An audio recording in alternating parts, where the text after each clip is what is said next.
برف جمی ہوئی تھی نیچے برف سڑکوں پر. ہاں اچھا.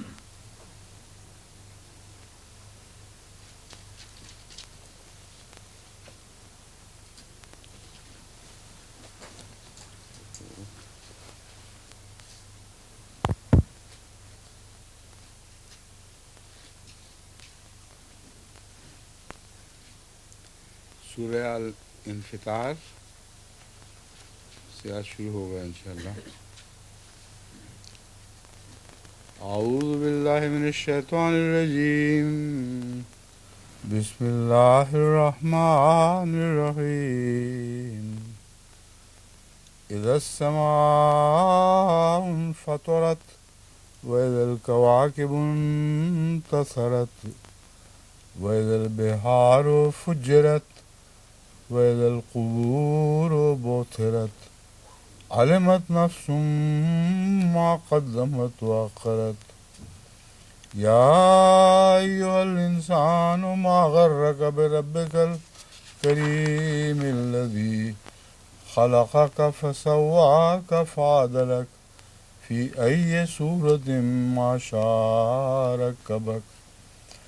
كلا بل تكذبون بالدين وإن عليكم لحافظين كراما كاتبين يعلمون ما تفعلون. إن الأبرار لفي نعيم وإن الفجار لفي جحيم يصلونها يوم الدين وما هم عنها بغائبين.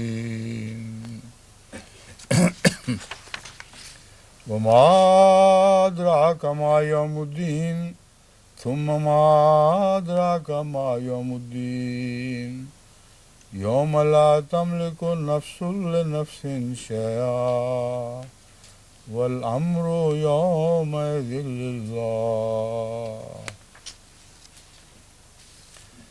بسم الله الرحمن الرحيم. سورة تطفیف. بسم الله الرحمن الرحيم. ويل للمطففين الذين إذا اكتالوا على الناس يستوفون وإذا كالوهم أو وزنوهم يخسرون. ألا يظن أولئك أنهم مبعوثون ليوم عظيم يوم يقوم الناس لرب العالمين. كلا إن كتاب الفجار لفي سجين وما أدراك ما سجين كتاب مرقوم ويل يومئذ للمكذبين الذين يكذبون بيوم الدين وما يكذب به إلا كل معتد أثيم. إذا تتلى عليه آياتنا قال أساطير الأولين كلا بل ران على قلوبهم ما كانوا يكسبون.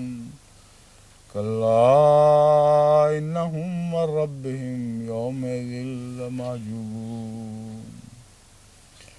ثم إنهم لأصحاب الجحيم ثم يقال هذا الذي كنتم به تكذبون.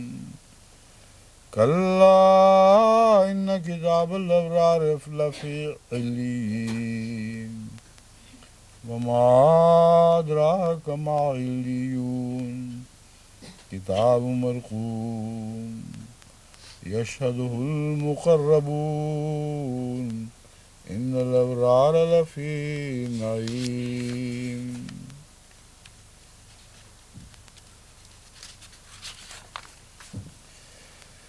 إن الأبرار لفي نعيم على الأرائك ينظرون تعرف في وجوههم نضرة النعيم يسقون من رحيق مختوم ختامه مسك وفي ذلك فليتنافس المتنافسون ومزاجه من تسنيم عينا يشرب بها المقربون إن الذين أجرموا كانوا من الذين آمنوا يضحكون وإذا مروا بهم يتغامزون وإذا انقلبوا إلى أهلهم انقلبوا فكهين وإذا رأوهم قالوا إن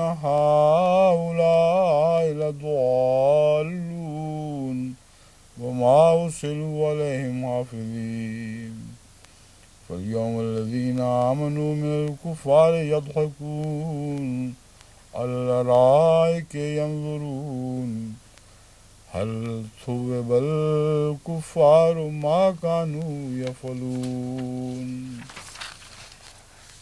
تین صورتیں جو میں نے کی ہیں ابھی پہلے ان کا ترجمہ کر لیتے ہیں پھر بعد میں دیکھیں گے وقت بچا تو.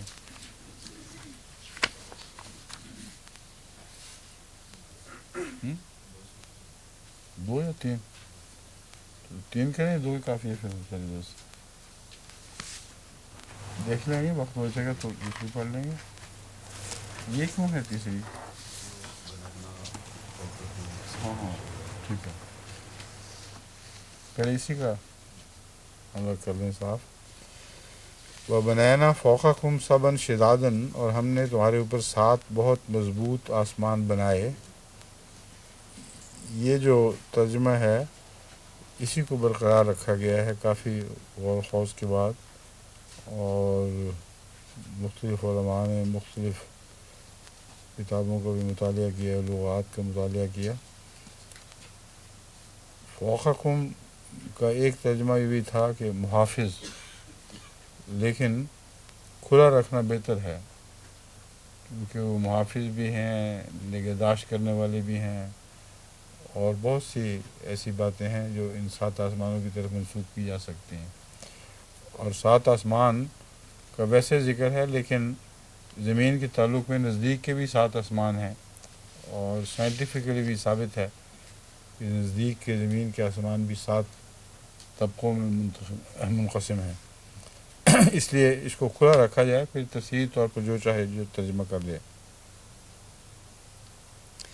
یہاں آسمان کو اگر بغیر بریکٹ کے رکھ لیں تو میرے نزدیک اس کا کوئی حرج نہیں نیچے نوٹ دیا جا سکتا ہے کیونکہ جب بریکٹ اڑائیں گے تو 7 مضبوط بن جاتا ہے لیکن کثرت استعمال میں اسے معذوف ہو جایا کرتا ہے. قرآن کریم نے بھی یہاں کثرت استعمال کی وجہ سے معذوف فرمایا ہے اس لیے نیچے نوٹ میں یہ وضاحت آ سکتی ہے اور اوپر کسی بریکٹ کو نہ رکھا جائے. اور ہم نے تمہارے اوپر 7 بہت مضبوط آسمان بنائے. کیوں جی مومن صاحب یہی ہے نا اتفاق آخر پہ.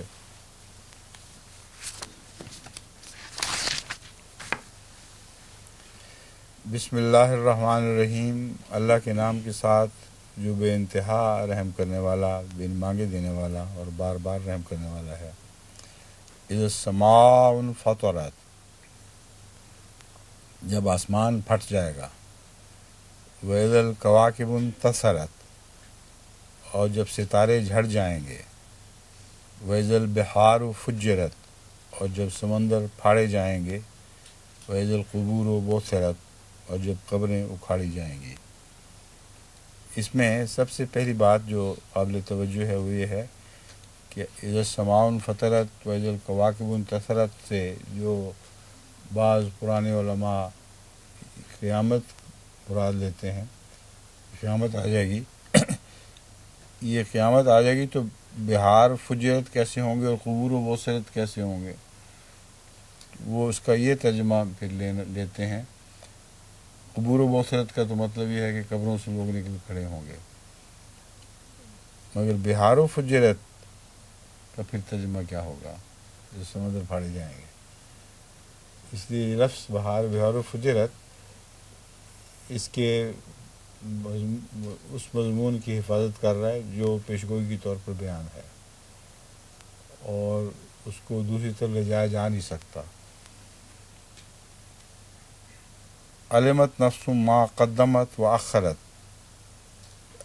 یہاں مضمون ہے کیا؟ اذا السماء انفطرت، جب آسمان پھٹ جائے گا۔ آسمان پھٹ جائے گا مراد یہ ہے کہ جب ایک تو صداقت کا آسمان، اسلام کا آسمان، وہ لوگوں کے نزدیک ناکارہ اور بے معنی ہو چکا ہوگا، یعنی اہل دنیا اسے پھٹا ہوا اور بوسیدہ دیکھیں گے، اور جب ستارے جھٹ جائیں گے۔ یہاں میرے نزدیک ستاروں سے اشارہ علماء دین کی طرف ہے، اور حضرت صلی اللہ علیہ وآلہ وسلم نے جو ان کے متعلق ستاروں کے لفظ سے پیشگوئی فرمائی ہوئی ہے یا ان کی تعریف فرمائی ہوئی ہے، اس طرف اشارہ معلوم ہوتا ہے کہ جب وہ گر جائیں گے ان کی کوئی حیثیت نہیں رہے گی۔ وَإِذَا الْبِحَارُ فُجِّرَتْ، اور جب سمندر پھاڑے جائیں گے۔ یہاں واقعتاً سمندر پھاڑے جا رہے ہیں، اس لیے میں کہہ رہا تھا کہ یہ قیامت کے دن کی پیشگوئی معلوم ہوتی نہیں، کیونکہ قیامت کے دن سمندر پھاڑنے کا کیا مطلب ہے؟ سمندر یہاں پھاڑے جا رہے ہیں دو پہلوؤں سے۔ ایک تو یہ کہ کثرت کے ساتھ بڑے بڑے جہاز چلتے ہیں جو عملاً سمندر کو پھاڑ کے چلتے ہیں، اور اتنے عظیم شان جہاز ہیں جو حقیقت میں سمندر کو دو نیم کر دیتے ہیں جب گزرتے ہیں تو۔ اور دوسرا، سمندروں کے علوم نکالے جا رہے ہیں۔ اس کثرت کے ساتھ سمندروں کی تہہ میں واقع پوشیدہ اسرار کو نمایاں کیا جا رہا ہے، ننگا کیا جا رہا ہے کہ عملاً ان کو پھاڑ دیا گیا ہے۔ سمندر کچھ بھی ڈھانپ نہیں سکتا، اب سب ڈھکی چھپی چیزیں سمندر کے اندر سے تہہ سے نکالی جا رہی ہیں۔ وَإِذَا الْقُبُورُ بُعْثِرَتْ، اور جب قبریں اکھاڑی جائیں گی۔ اب یہ وہ زمانہ ہے جس میں واقعتاً قبریں اکھاڑ کر معلوم کیا جا رہا ہے کہ انسان نے کیا پہلے کیا تھا۔ بحیثیت انسان یہ علم اپنی ذات میں ایک بہت اہمیت اختیار کر چکا ہے کہ قبروں کے ذریعے مدفون قوموں کے حالات معلوم کیے جائیں، اور معلوم کیا جائے کہ ما قدمت و اخرت، پہلے کیا کیا کرتی تھی اور آگے ان کے کیا افعال تھے جو ہم پر اثر انداز ہو رہے ہیں۔ یہ مضمون ہے علمت نفس ما قدمت و اخرت۔ اس کے بعد پھر مضمون یہ ہے یا ایھا الانسان ما غرک بربک الکریم، اے انسان تجھے اپنے رب کریم کے بارے میں کس بات نے دھوکے میں ڈالا۔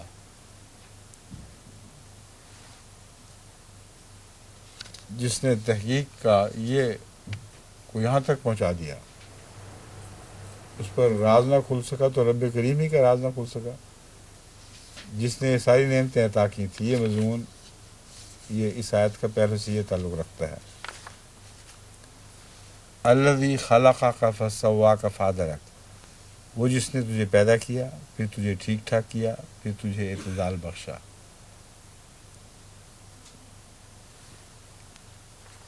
اب گزشتہ جتنی باتیں گزر گئی ہیں ان کے مطالعے سے ان قوموں پر یہ بات خوب کھل جانی چاہیے تھی کہ اللہ تعالیٰ نے انسان کو ٹھیک ٹھاک بھی کیا، اعتدال بھی بخشا۔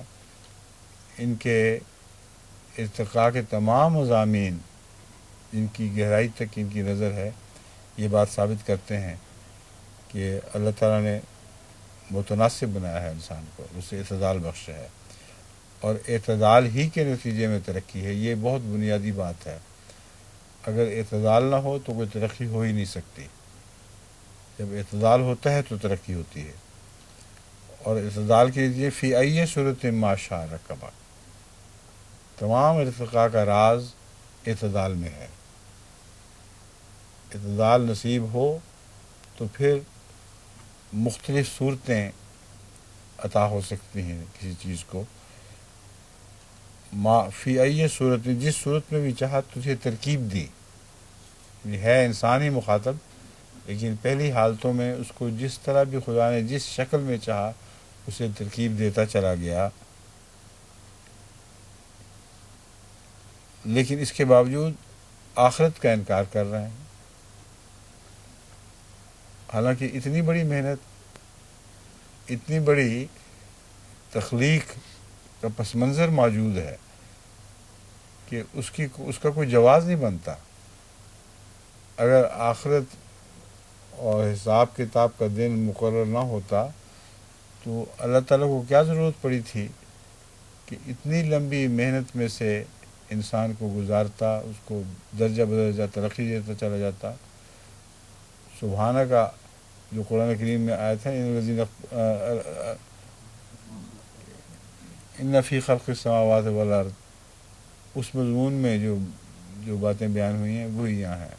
ربنا ما خلقت ھذا باطلا، سوچنے کے بعد طبی اور قطعی لازمی نتیجہ یہ نکالنا چاہیے تھا کہ تو نے اس کائنات کو بے مقصد نہیں پیدا کیا، کوئی مقصود پیش نظر تھا جس کو اگر ہم نے پورا نہ کیا تو جلائے جانے کے قابل ہوں گے۔ ما خلقت ھذا باطلا سبحانک فقنا عذاب النار۔ سبحانک میں ضمن یہ بات ہے کہ ہمیں ہمارا جلایا جانا ہماری غلطیوں کی وجہ سے ہے۔ تو نے کوئی بات نہیں ایسی چھوڑی جس کے نتیجے میں ہم جلائے جانے کے اہل بنتے۔ کلا بل تکذبون بالدین، خبردار تم تو جزا سزا کا ہی انکار کر رہے ہو، یعنی ماضی کو تسلیم کر رہے ہو، ماضی کو مانتے ہو، ماضی کو سمجھنے کے دعوے دار ہو، اور اس کا جو طبی نتیجہ نکلتا ہے اس کا انکار کر رہے ہو۔ وَإِنَّ عَلَيْكُمْ لَحَافِظِينَ، جبکہ یقیناً تم پر نگران مقرر ہیں، کرامن کاتبین، معزز لکھنے والے، یعلمون ما تفعلون، وہ جانتے ہیں جو تم کرتے ہو۔ جانتے ہیں تو لکھتے ٹھیک ہے نا، اگر وہ جانتے نہ ہوتے تو ٹھیک کیسے لکھتے، پھر تو اوٹ پٹانگ لکھا جا سکتا تھا۔ تو اس لیے معزز کاتب ہیں۔ ہم عام بنی نوع انسانوں کے معاملات میں دیکھتے ہیں کہ لکھنے والے لکھ رہے ہوتے ہیں اور جانتے کچھ بھی نہیں، اس لیے غلط باتیں لکھ دیتے ہیں، اوٹ پٹانگ لکھتے ہیں۔ جج بھی بیٹھے لکھ رہے ہوتے ہیں اور جو کچھ لکھتے ہیں لازم نہیں کہ سچ ہو، بعض مجرم غلط باتیں بیان کرتے ہیں، وہ بھی لکھی جا رہی ہیں ساری۔ تو یہ کرامن کاتبین ہیں، خدا کے لکھنے والے، وہ سب کچھ جانتے ہیں، اس لیے ان کے سامنے جھوٹ بات بیان کی جا سکتی ہی نہیں۔ جو کچھ بھی لکھیں گے وہ اپنے علم کے مطابق صحیح لکھیں گے۔ یعلمون ما تفعلون، وہ جانتے ہیں جو تم کرتے ہو۔ ان الابرار لفی نعیم، یقیناً نیک لوگ آسائش میں ہوں گے۔ وَإِنَّ الْفُجَّارَ لَفِي جَحِيمٍ، اور یقیناً بد کردار جہنم میں ہوں گے۔ یصلونہا یوم الدین، وہ اس میں جزا سزا کے دن داخل ہوں گے۔ تو جس کا یہ انکار کر بیٹھے ہیں اس دن انہوں نے وہاں داخل ہونا ہے، اور چونکہ انکار کر بیٹھے ہیں اس لیے بدکار ہیں اور بدکاری میں بڑھتے چلے جا رہے ہیں۔ یوم الدین پر ایمان ہے جو فسق و فجور سے بچا سکتا تھا، اسی کا تو وہ انکار کر بیٹھے ہیں۔ لیکن دیکھیں گے اپنی آنکھوں کے سامنے جس کے انکار کی وجہ سے ان کا فسق و فجور بڑھ رہا ہے، اس میں وہ ضرور داخل ہوں گے، اور ہوں گے جزا سزا کے دن۔ وَمَا هُمْ عَنْهَا بِغَائِبِينَ، اور وہ ہرگز اس سے غیر حاضر نہ رہ سکیں گے۔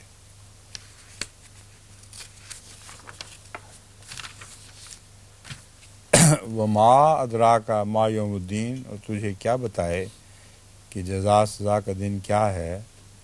ثُمَّ مَا أَدْرَاكَ مَا يَوْمُ الدِّينِ، پھر تجھے کیا بتائے کہ جزا سزا کا دن کیا ہے۔ یوم لا تملک نفس لنفس شیئا والامر یومئذ للہ،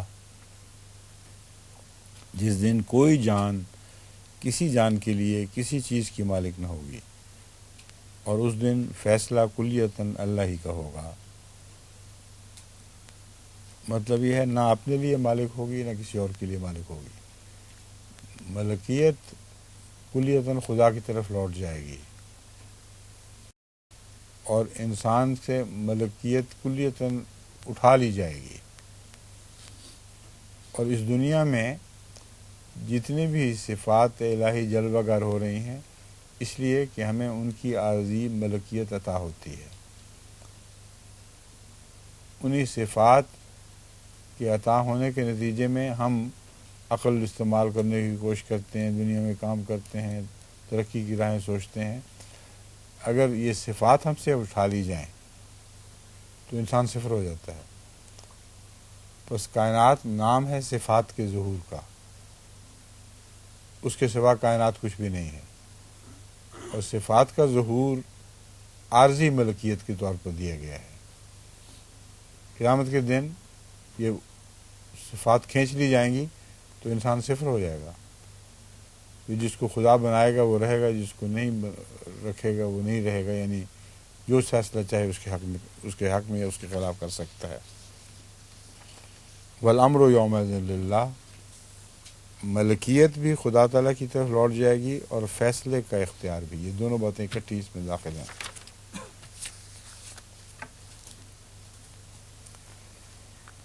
بسم اللہ الرحمن الرحیم، اللہ کے نام کے ساتھ جو بے انتہا رحم کرنے والا،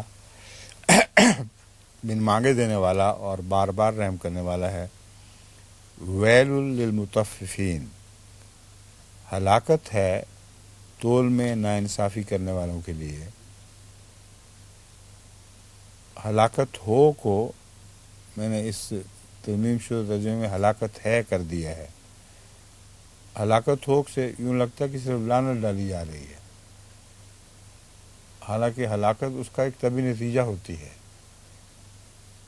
جو تول میں بے اعتدالی کرتے ہیں اس کے ایک طبی نتیجے کے طور پر ہلاکت پڑی جاتی ہے، ان پر کوئی لعنت ڈالے یا نہ ڈالے۔ تو ہلاکت ہے تول میں ناانصافی کرنے والوں کے لیے۔ وہ کیا ناانصافی ہے؟ الذین اذا اکتالوا علی الناس یستوفون،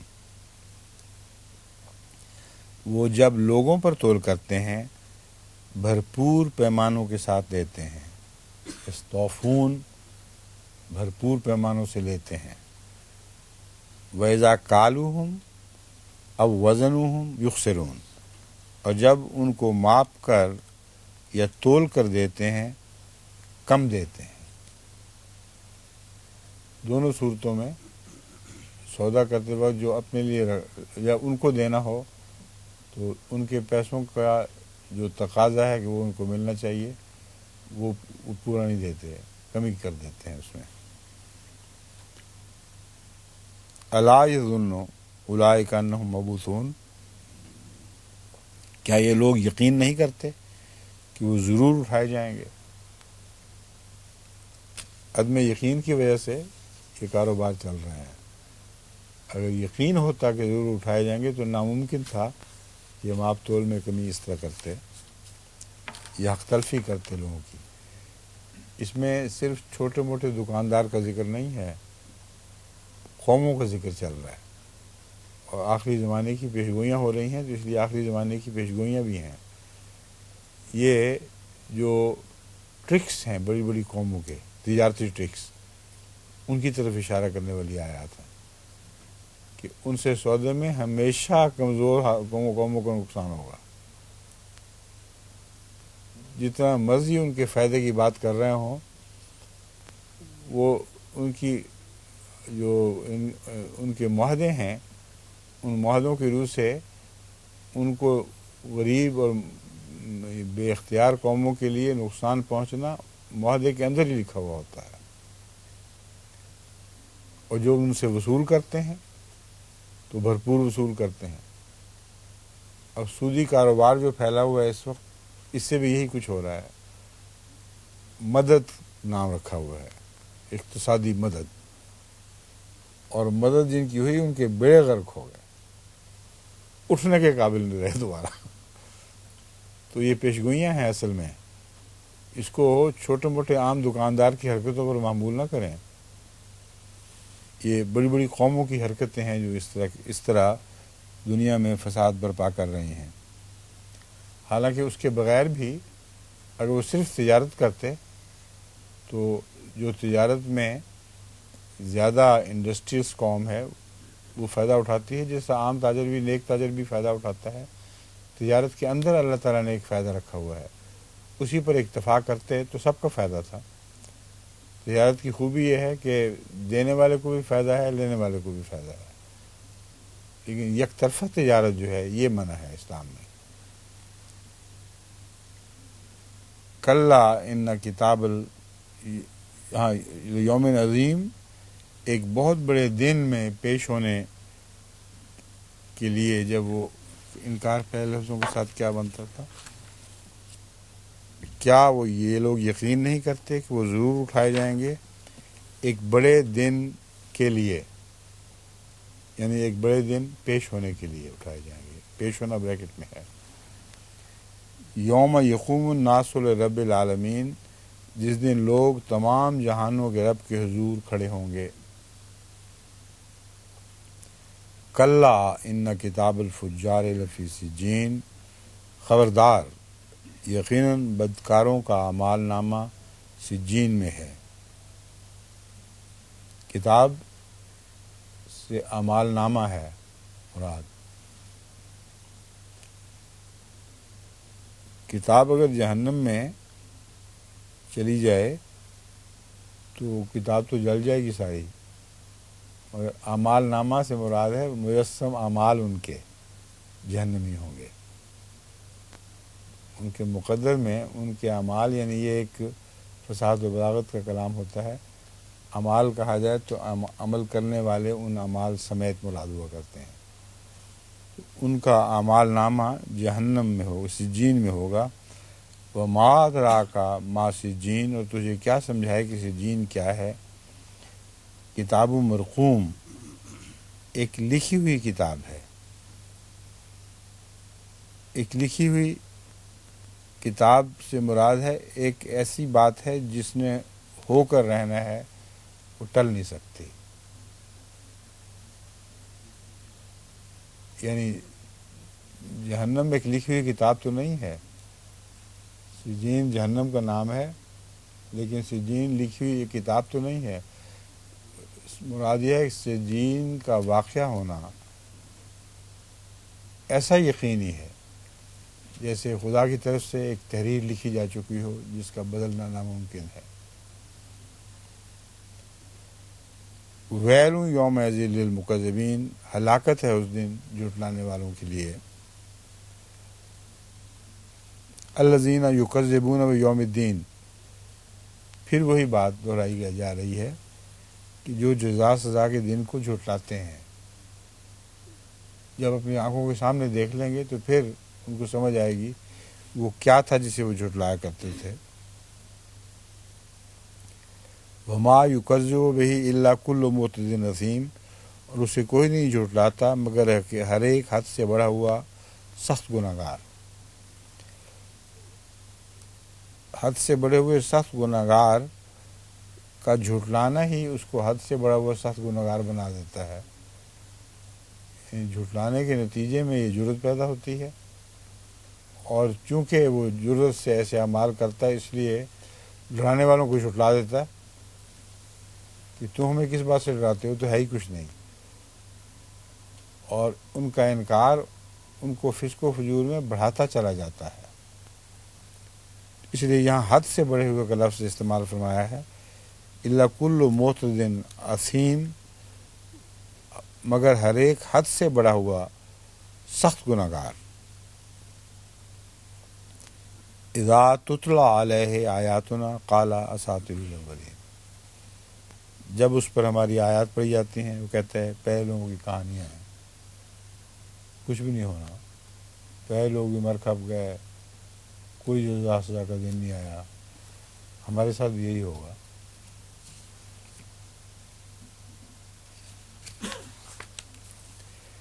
کلا بل رانا علی قلوبہم ما کانوا یکسبون. خبردار، بل سے مراد حقیقت یہ ہے خبردار حقیقت یہ ہے کہ ان کے دلوں پر زنگ لگا دیا ان کسبوں نے جو وہ کیا کرتے تھے. ما کانوا یکسبون. خبردار حقیقت یہ ہے کہ ان کے دلوں پر زنگ لگا دیا ان کسبوں نے جو وہ کیا کرتے تھے.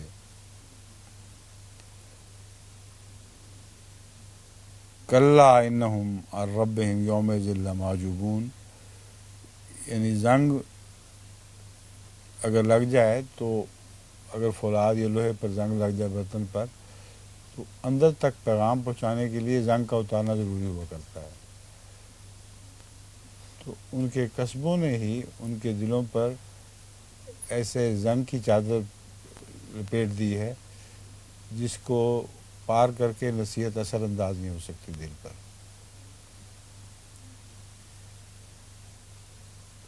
کلا انہم عن ربہم یومئذ لمحجوبون.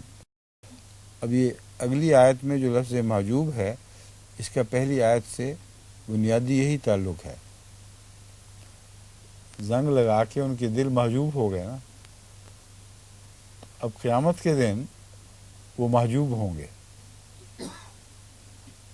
اور اس محجوب کے لفظ کو دونوں پہلوؤں میں جوڑ کر ایک بہت ہی خوبصورت انداز میں ایک نئے معنی کے لیے استعمال فرمایا گیا ہے. کلا انہم عن ربہم یومئذ لمحجوبون. یعنی اللہ اپنے رب کی رؤیت سے محروم رہ جائیں گے. وہ دنیا میں اس کی باتیں سننے سے محجوب تھے ان کے دل. قیامت کے دن خدا سے محجوب ہونے کا یہ مطلب نہیں ہے کہ اللہ ان کو دیکھ نہیں سکتا ہے. اللہ سے تو کچھ بھی محجوب نہیں. اس لیے اس کی بریکٹ میں نے رکھا، یعنی اس کی رؤیت سے محروم کر دیے جائیں گے. اللہ تو دیکھ ہی رہا ہے، وہ اس کو نہیں دیکھ سکیں گے. خبردار، یقیناً اس دن وہ اپنے رب سے پردے میں کر دیے جائیں گے. پردے میں کرنے کا جو بنیادی معنی ہے وہ بریکٹ میں رکھ دیا ہے، ورنہ لفظاً تو یہی ہے کہ پردے میں کر دیے جائیں گے. دل بھی تو پردے میں تھے مگر خدا کے علم میں تھا کہ کیا کچھ ہو رہا ہے. ثم انہم لصال الجحیم. پھر ضرور وہ جہنم میں داخل ہوں گے. ثم یقال ھذا الذی کنتم بہ تکذبون. پھر کہا جائے گا کہ یہی ہے وہ جس کو تم جھٹلایا کرتے تھے. اب سجین سے مراد، جیسا کہ پہلے گزر چکے لفظ سجین جہنمی ہے. جس کو جھٹلاتے تھے وہ سجین میں ہوں گے. مراد یہ ہے کہ جہنم میں داخل ہوں گے. یہی ہے وہ جس کا تم انکار کیا کرتے تھے، جس میں تم داخل ہونے والے ہو. تو فی سجین یا فی الجحیم ایک ہی اظہار کے لیے دو مختلف لفظ استعمال ہو رہے ہیں. ثم یقال ھذا الذی کنتم بہ تکذبون کلا ان کتاب الابرار لفی علیین. خبردار، یقیناً نیکوں کا اعمال نامہ علیین میں ہے. علیین کیا چیز ہے ڈاکٹر صاحب؟ آپ بتا دیں. ہیں کیا علیین؟ قرآن شریف میں لکھا ہوا ہے، ترجمہ ہی کیوں نہیں بتاتے آپ؟ علیین کیا؟ مجھے ترجمے کی کیا ضرورت ہے، اگلی آیات میں آ رہا ہے ترجمہ.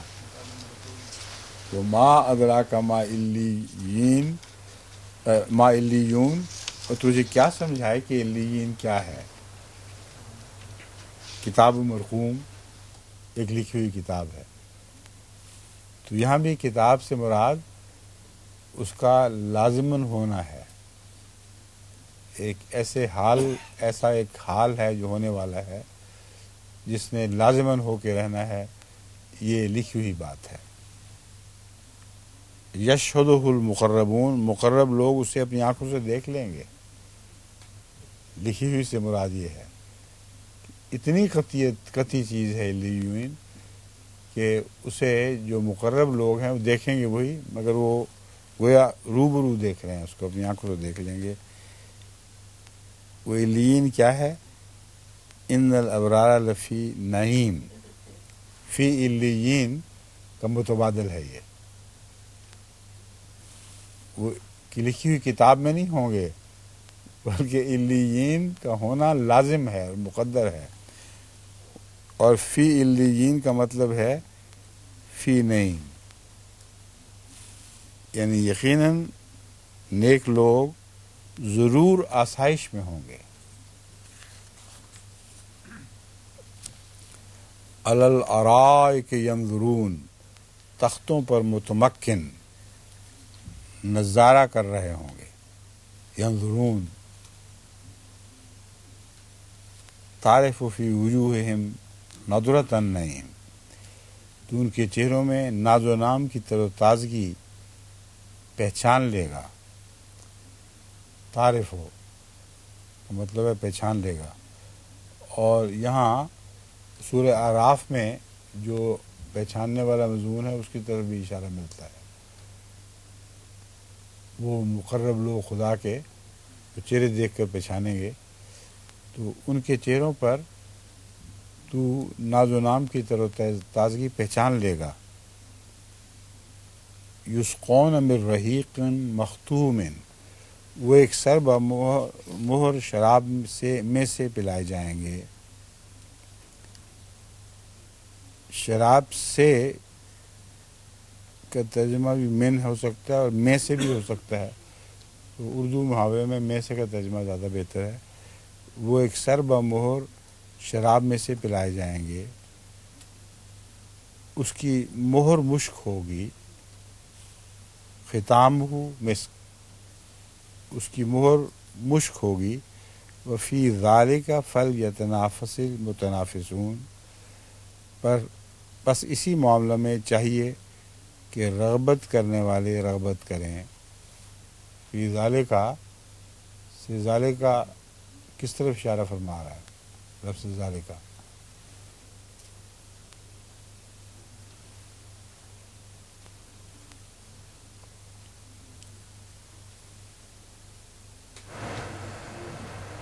کبھی کبھی اپنے دماغ کو جوڑنے کے لیے یہ باتیں آ جانی چاہیے ہیں. فرمائیں جی ڈاکٹر صاحب. ڈاکٹر صاحب کو جو سوال میں یہاں کرتا ہوں وہ اپنی ڈسپنسری میں اس پر غور کرتے ہیں. وہ مریضوں کو پتہ نہیں کیا حال ہوتا ہوگا. ڈاکٹر صاحب دماغ کہیں اور پہنچا ہوا، باتیں مریضوں کی سن رہے ہیں اور تشخیص آیات کی ہو رہی ہے. فرمائیں. یہ ذالکہ جی کیا مراد ہے؟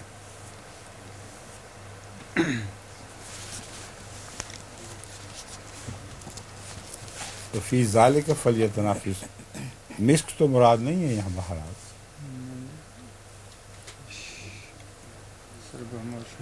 رغبت کرنے والے یہ جنتیں جو عطا ہونے والی ہیں اور کیوں عطا ہوں گی، کون سے اعمال ہیں جن کے نتیجے میں یہ ساری نعمتیں عطا ہوں گی، اس بات میں کوشش کریں وہ بھی ان چیزوں کو حاصل کر لیں اور ان لوگوں میں سے بن جائیں جو لوگ فی نعیم، جو ضرور نعمتوں میں ہوں گے. یہ جملہ مترجہ کے طور پر ہے، وہ فی ذالک فلیتنافس المتنافسون. اور آگے پھر مضمون اس طرح جاری رہتا ہے، ومزاجہ من تسنیم، اور اس کا مزاج تسنیم ہوگا یا تسنیم سے ہوگا. لفظ ہے اس کا مزاج تسنیم سے ہوگا، اور بریکٹ میں مرکب کر دیں تو سمجھنے میں آسانی ہو جائے گی. اور اس کا مزاج تسنیم سے مرکب ہوگا.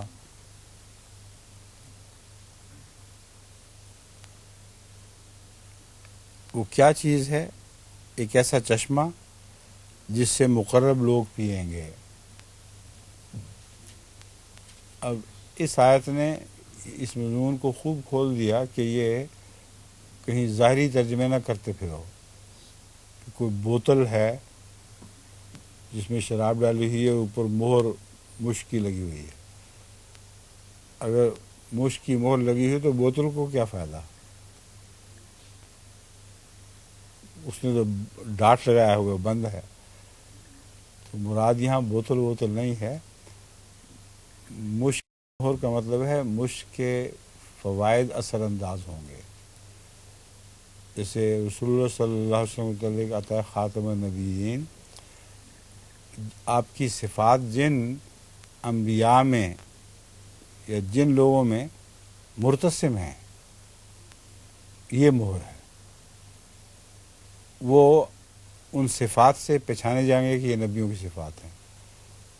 بس کسی میں کم مرتسم ہوں گی، کسی میں زیادہ عمدگی سے مرتسم ہوں گی، لیکن ہر نبی کے لیے رسول اللہ صلی اللہ علیہ وسلم کی صفات سے حصہ پانا لازم ہے۔ بس یہاں ختم سے مراد وہ مہر نہیں ہے جو بند کرنے والی ہو، جو عام طور پر مولویوں کے دماغ میں آتی ہے اور ایک ہی آتی ہے ان کے ذہن میں۔ وہ مہر ہے جو تاثیر جاری کرنے والی ہو۔ تو ختام و مسک کا عموماً لفظی ترجمہ کر کے سمجھتے ہیں کہ ہمیں سمجھ آ گئی ہے قرآن کریم کی، بالکل غلط ہے۔ مہر اوپر بیٹھی ہو تو اندر اس مسک، اس شراب سے ہمیں کیا فائدہ جس کے اندر مہر نے اثر ہی نہ ڈالا۔ تو ختام و مسک، مشک کی تاثیرات اس مشروب میں ہوں گی، اور وہ مشروب ہے ایک چشمہ۔ کیسا چشمہ ہے؟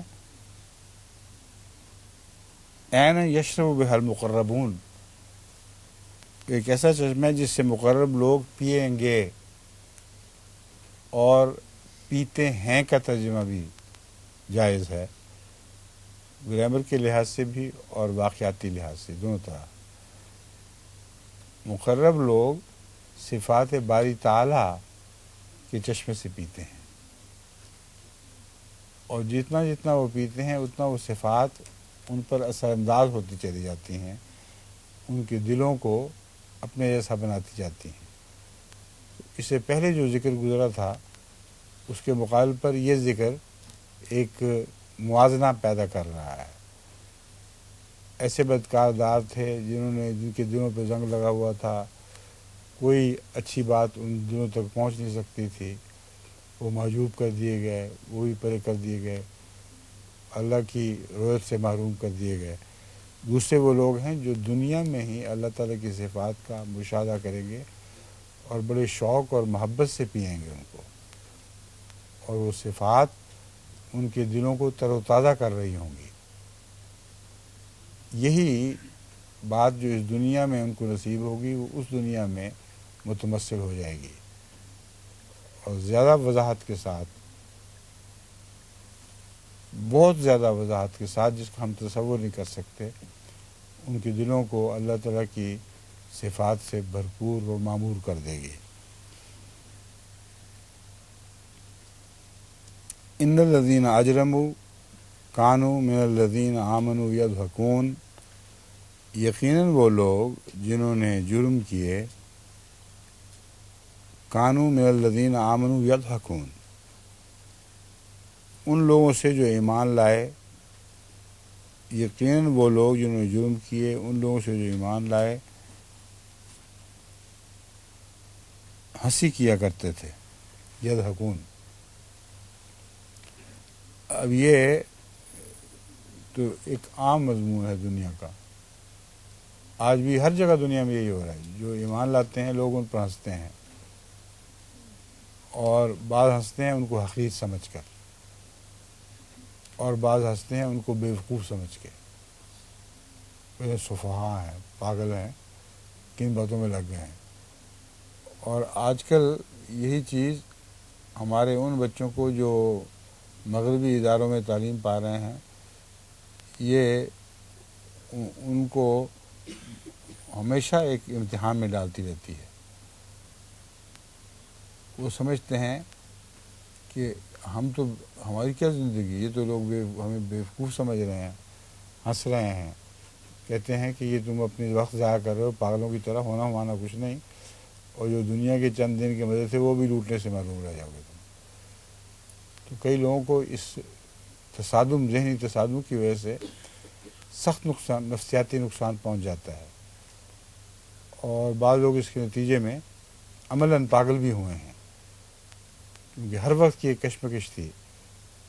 اس لیے ایسے بچوں کا اصل علاج یہ ہے کہ ان کو یقین کے چشموں کی طرف واپس لایا جائے، اور ان کا نفسیاتی تجزیہ کر کے ان کے گھروں میں ہمیشہ اس طرح ایمان پر مستحکم کرتے رہیں کہ ان کو وہم بھی نہ ہو، اور وہ برعکس اس کے ان کو بیوقوف سمجھ رہے ہوں۔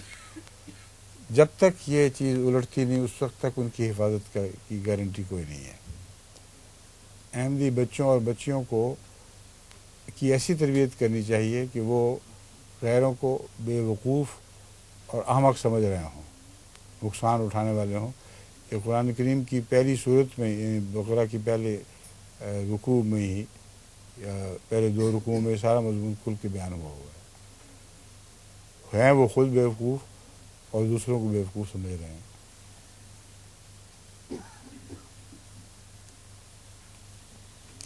وَإِذَا مَرُّوا بِهِمْ يَتَغَامَزُونَ، اب یہ چیز بھی چلتی ہے، وہ جو ظلم کرتے ہیں وہ مذاق کی خاطر ایک دوسرے کو اشارے بھی کرتے ہیں، یہ دیکھو جی ان کا حال کیا کیا ہوا ہم نے، کتنا ذلیل اور بے بس کر دیا ہے ان کو۔ اور وہ لوگ جو دنیا دار ہیں اور مادہ پرست ہیں، وہ بھی ایسے لوگوں کی طرف اشارہ کرتے ہیں، دیکھو اس نے حلیہ کا بنایا ہوا ہے، یہ لڑکی دیکھو پاگل جیسی پردہ کر کے بیٹھی ہوئی ہے، یہ لڑکا لباس کے پہنا ہوا ہے، اس نے سر پہ ٹوپی ڈالی، اس کو پتہ ہی نہیں کہ دنیا کہاں سے کہاں نکل گئی ہے۔ تو اشارے بھی کرتے ہیں، ضرور کرتے ہیں۔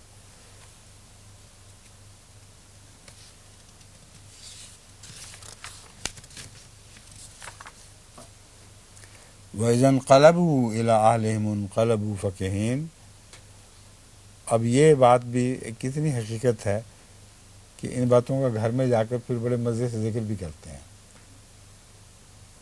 اور خوب تماشا ہوا، آج ہم یہ دیکھو یہ ہوا وہ ہوا، اس طرح ہم نے جن لوگوں پہ ظلم کیا ان کا یہ حال دیکھا، اور جن پر مذاق کرتے ہیں ان کے قصے بھی گھر میں ضرور سناتے ہوں گے۔ قرآن کریم فرما رہا ہے تو ضرور ہوگا، اور نفسیاتی لحاظ سے بھی قدرتی بات ہے کہ انسان جب اسکول سے واپس آتا ہے تو وہاں جو تماشے دیکھے ہوتے ہیں ان کو ذکر کرتا ہی ہے گھر میں، خوش طبعی کے لیے بعض وقت کھانے پر ان باتوں کو چھیڑ دیتا ہے۔ وَإِذَا رَأَوْهُمْ قَالُوا إِنَّ هَٰؤُلَاءِ لَضَالُّونَ، اور جب کبھی انہیں دیکھتے تھے تو کہتے یقیناً یہی وہ لوگ ہیں جو پکے گمراہ ہیں، یعنی مذہب کے لحاظ سے بھی ان کو گمراہ کہا جاتا ہے، دنیا میں اپنے راستہ اختیار کرنے کے لحاظ سے بھی پکے گمراہ کہا جاتا ہے۔ وَمَا أُرْسِلُوا عَلَيْهِمْ حَافِظِينَ، حالانکہ وہ ان پر نگہبان بنا کر نہیں بھیجے گئے تھے۔ ان کو اس سے کیا کام تھا؟ کسی کے بچے ہیں ان کو اپنی فکر کرنے دو، یا ان کو اپنے حال کی فکر کرنے دو، تمہیں کیا فرق پڑتا ہے؟ اگر یہ دنیا سے فائدہ نہیں اٹھا رہے تو نہ اٹھائیں، یا اگر یہ جہنمی بن رہے ہیں تو اپنے لیے بن رہے ہیں، تمہیں تو نہیں جہنمی بنا رہے۔ اس لیے نگہبان سے مراد یہ ہے کہ ایسا نگران جس کو پوچھا جائے گا کہ تمہارے زیر نگرانی فلاں شخص نے صحیح راستہ اختیار کیا تھا کہ نہیں، تو تمہیں کب خدا پوچھے گا اگر یہ بد لوگ ہیں تو۔ اس لیے دونوں پہلوؤں سے مضمون مسلسل پہلو بہ پہلو ساتھ چل رہا ہے کہ دنیا میں اگر تم ان کو گمراہ سمجھتے ہو تو ہونے دو، اپنا جواب خود دیں گے، خدا ان کی گمراہی کے نتیجے میں تم سے سوال نہیں کرے گا۔ اور مادے کے لحاظ سے میں پہلے ہی بتا چکا ہوں کیا مطلب بنتا ہے۔ فَالْيَوْمَ الَّذِينَ آمَنُوا مِنَ الْكُفَّارِ يَضْحَكُونَ، بس وہ لوگ جو ایمان لائے اس دن کفار پر ہنسیں گے۔ اب ویسے تو ہنسنا اچھا نہیں لگتا، تکلیف میں مبتلا ہوں، لیکن یہ طبی بات ہے کہ انسانوں میں اپنے اوپر ہنسنے والوں کو غصہ ضرور ہوتا ہے۔ وہ اس کو بددعا دیں یا نہ دیں، مگر جب تک ان کی ہنسی کا ان پر ہنسنے کا موقع ان کو میسر نہ آئے، ان کا دل پوری طرح ٹھنڈا نہیں پڑتا۔ تو ان کے جہنم میں جانے کے نتیجے میں خوش نہیں ہو رہے ہوں گے، بلکہ ہنس رہے ہوں گے کہ ان بیوقوفوں نے ہماری بات مانی ہی نہیں، ہمیں بیوقوف سمجھتے رہے، اور بیوقوفی کا یہ حال ہے، یہ دیکھ لو ان کو۔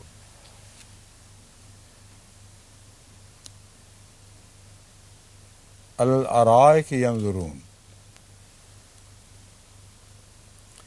آراستہ تختوں پر متمکن نظارہ کر رہے ہوں گے۔ حل ثوب الکفار ما کانوا یفعلون، کیا کفار اس کی پوری جزا دیے گئے ہیں جو وہ کیا کرتے تھے؟ اب یہاں ایک پہلو کھولنے کے لائق ضروری ہے، وہ یہ ہے کہ الارائک ینظرون سے ثابت ہوتا ہے کہ جس جنت میں بیٹھے وہ نظارہ کر رہے ہیں اس کے تو پاس سے بھی نہیں گزرنا ہے انہوں نے، تو اس کے قریب بھی نہیں پھٹکیں گے،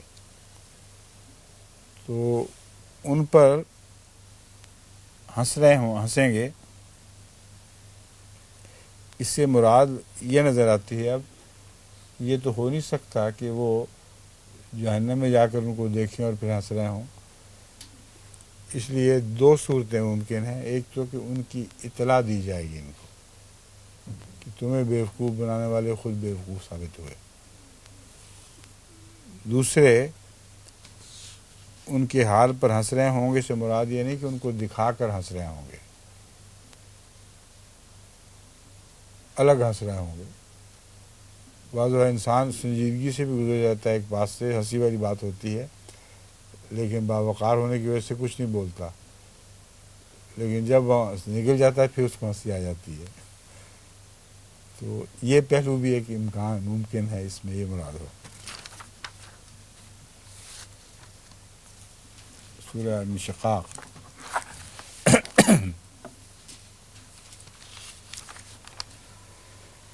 اعوذ باللہ من الشیطان الرجیم، بسم اللہ الرحمن الرحیم۔ اذا السماء انشقت واذنت لربها وحقت واذا الارض مدت والقت ما فيها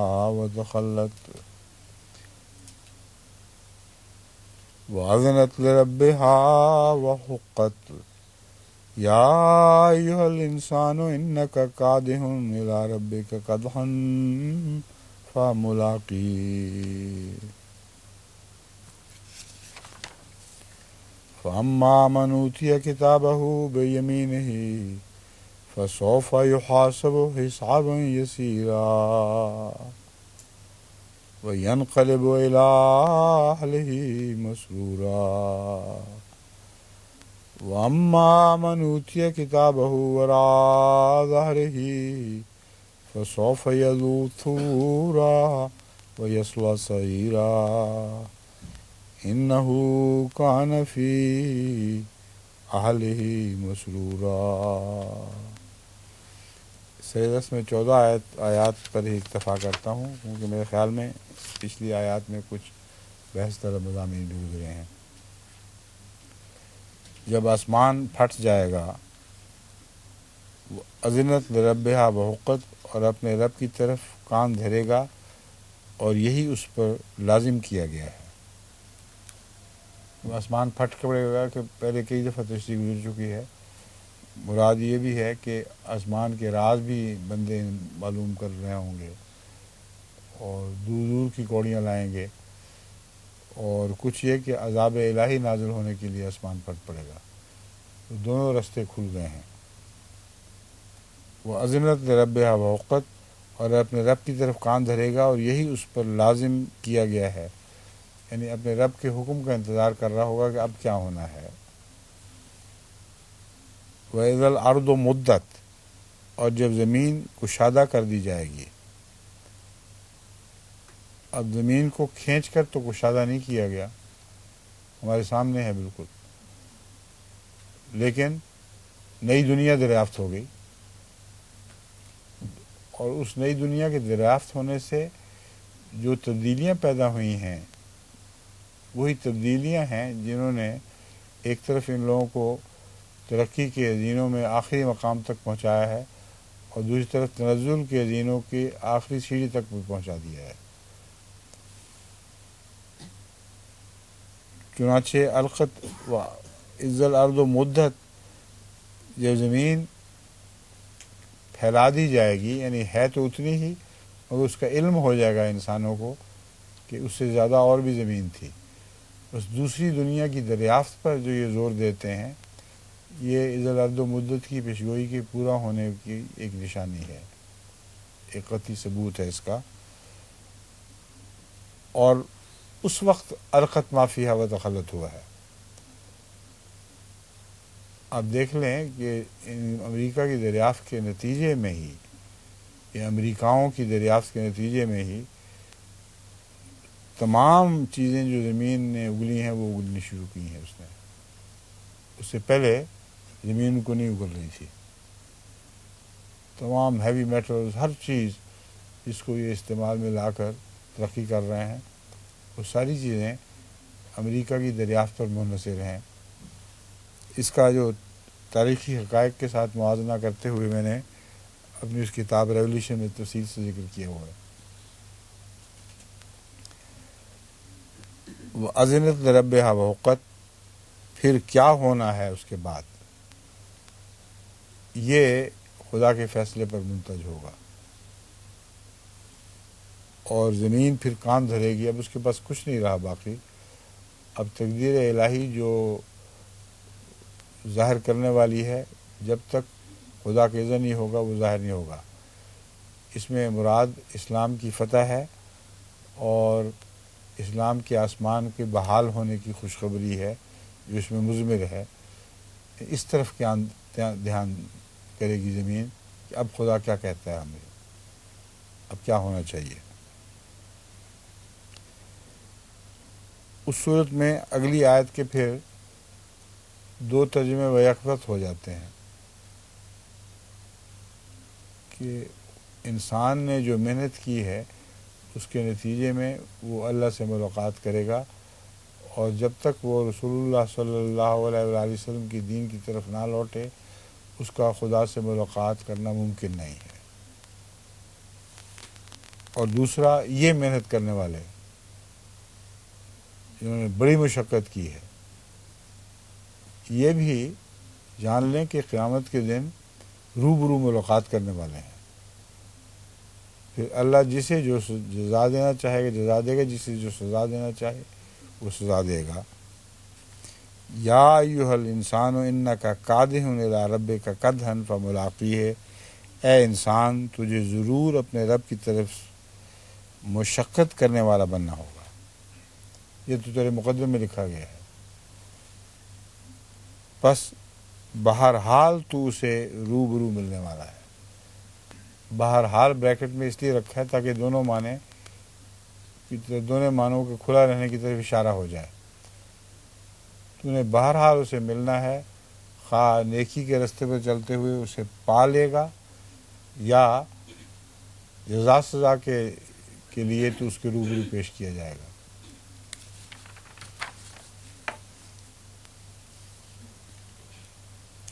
فَأَمَّا مَنْ أُوتِيَ كِتَابَهُ بِيَمِينِهِ، بس وہ جسے اس کا اعمال نامہ اس کے دائیں ہاتھ میں دیا جائے گا۔ فَسَوْفَ يُحَاسَبُ حِسَابًا يَسِيرًا، تو یقیناً اس کا آسان حساب لیا جائے گا۔ دائیں ہاتھ سے کیا مراد ہے ڈاکٹر صاحب؟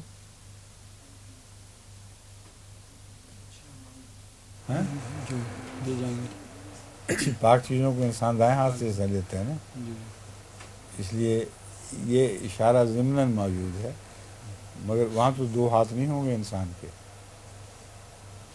دایاں ہاتھ خوشخبری کی طرف اشارہ کر رہا ہے اور دایاں ہاتھ دین کی طرف بھی اشارہ کرتا ہے. تو جس کے اعمال نامے میں نیکیاں ہوں گی وہ اسے دائیں ہاتھ سے دیا جائے گا. مطلب یہ ہے کہ دائیں ہاتھ سے دینا ہی بات ظاہر کرتا ہے کہ دیندار کا اعمال نامہ ہے، نیک عمل کرنے والے کا اعمال نامہ ہے. بس فسوف یحاسب و حسابا یسیرا، تو یقیناً اس کا آسان حساب لیا جائے گا. آسان حساب سے مراد یہ ہے، غلطیاں تو ایسے لوگوں سے بھی ہوتی ہیں مگر خدا کے نظر میں معمولی ہوں گی، وہ اس لیے کوئی بات نہیں، ہوتا رہتا، چھوڑو چھوڑو چھوڑو، صفحے الٹتے جائیں اور چھوٹی چھوٹی غلطیوں کو نظر انداز کرتے جاؤ، تو یہ آسان حساب ہے.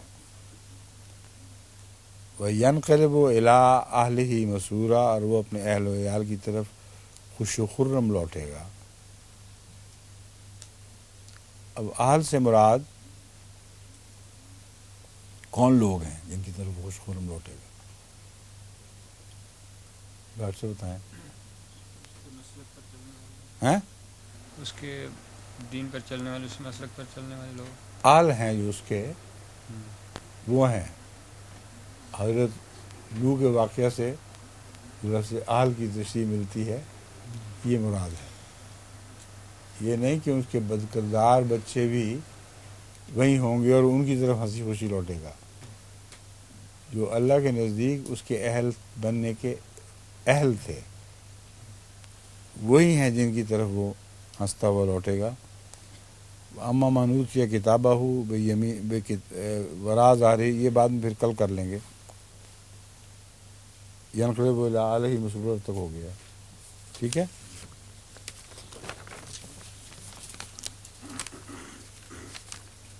یہ لے لیں، یہ ہو چکے ہیں، یہ ہونے والے ہیں.